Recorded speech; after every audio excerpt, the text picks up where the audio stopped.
ఈరోజు సాక్షి ఫ్రంట్ పేజీలో ఫోటోలతో సహా ఒక కథనం రాసుకుంటూ వచ్చారు. 2 పాఠశాలల్లో పాచిపోయిన ఆహారం, 71 మంది బాలికలకు అస్వస్థత అని చెప్పి కోటవురట్ల కేజీబీవీలో అనారోగ్యానికి గురైనటువంటి విద్యార్థినులను నేల మీదే పడుకోబెట్టారు అని చెప్పి ఆ ఫోటో కూడా వాళ్ళు ఈ కథనానికి జోడించుకుంటూ రాసుకుంటూ వచ్చారు. చాలా దారుణం. 2 పాఠశాలలంట, 71 మంది విద్యార్థులు. ఒక పాఠశాల ఏమో సోమలగూడెం అట, పోలవరం జిల్లా విఆర్పురం మండలం సోమలగూడెం గిరిజన బాలికల ఆశ్రమ పాఠశాలలో 41 మంది, అనకాపల్లి జిల్లా కోటగుర్రట కేజీబీవీలో 30 మంది వాంతులు విరేచనాలతో ఆసుపత్రుల పాలయ్యారట. కారణం ఏంటంట, mega teachers and parents meeting అని జరిగింది కదా, ఆ రోజు మధ్యాహ్నం వండినటువంటి అన్నాలే రాత్రికి కూడా పెట్టారట. అవి పాచిపోయినాయట. అది తిని ఇంతమంది విద్యార్థినులు అస్వస్థతకు గురయ్యారే అని చెప్పి సమాచారం అందుతూ ఉంది అని చెప్పి రాశారు. నీట్గా రాసుకుంటూ వచ్చారు.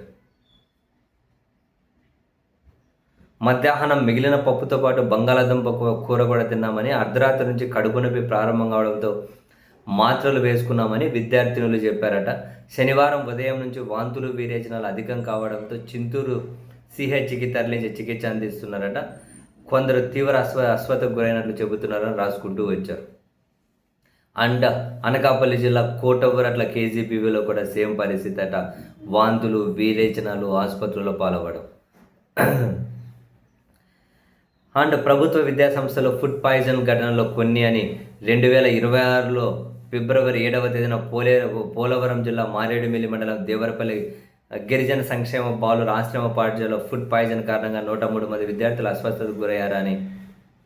నెక్స్ట్ 2026 ఏప్రిల్ 1న అన్నమయ్య జిల్లా పొంగనూరులోని మున్సిపల్ పాఠశాలలో బల్లిబడిన భోజనం తిని 5 విద్యార్థులు అస్వస్థతకు గురయ్యారని. 2026 ఏప్రిల్ 21న అల్లూరి సీతారామరాజు జిల్లా పెద్దబయలులోని ఏకలవ్య మోడల్ రెసిడెన్షియల్ పాఠశాలలో ఆహారం వికటించి 11 మంది విద్యార్థులు తీవ్ర అస్వస్థతకు గురయ్యారని.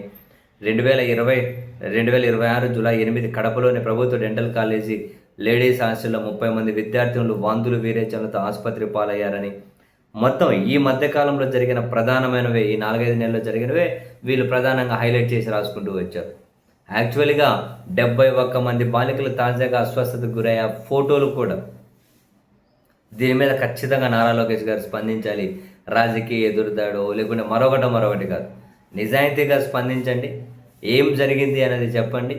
ఇవి పదే జరుగుతూ ఉంటే మీరు ఒకసారి ఇటువంటివి కంట్రోల్ చేయాలి, ఇటువంటివి జరగకూడదని చెప్పి స్వయాన ఏదో ఒక స్కూల్ కనుక వెళ్ళి భోజనం చేసి భోజనం మీద టెస్ట్ చేశారు.